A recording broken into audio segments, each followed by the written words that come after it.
कभी भी हम जब आसन बैठते हैं, चाहे आप कथा में बैठे हैं, चाहे मंदिर में ध्यान के समय बैठे हैं, हमेशा ऐसे सीधे होना चाहिए। कभी कभी लोग ऐसी रीढ़ की हड्डी को ऐसे झुका के बैठे होते हैं।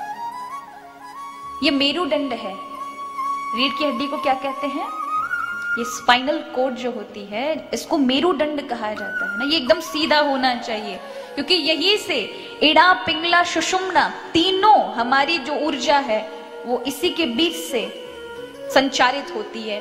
अगर आप ऐसे झुक जाते हैं तो उनकी गति रुक जाती है, गति अवरुद्ध हो जाती है, वो ऊर्ध्व गति है, ऊपर की ओर नहीं जाती। और जिस समय आप सात्विक स्थिति में हैं, भगवत भजन में हैं, उस समय तो आपकी रीढ़ की हड्डी बिल्कुल सीधे होनी चाहिए। और योग में बड़ा ही इसका महत्व है। हमेशा रीढ़ की हड्डी, ये मेरुदंड सीधा होना चाहिए। इससे आपके जीवन के जितने भी भारी से भारी रोग हैं वो स्वतः ही नष्ट हो जाते हैं, अगर कोई अपनी रीढ़ की हड्डी को एकदम सीधा स्ट्रेट रखेगा। लेकिन लोग नहीं, कई तो ऐसे ही बैठ जाते हैं, कई ऐसे बैठ जाएंगे एकदम झुका करके।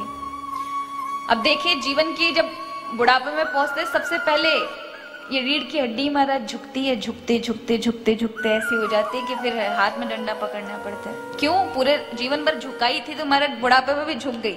और जैसे जैसे व्यक्ति झुकता है रीढ़ की हड्डी के साथ, वैसे वैसे अनेकों बीमारियों से घेर लेती है। जब तक उसकी रीढ़ की हड्डी सीधी है तब तक उसको बीमारी नहीं होगी।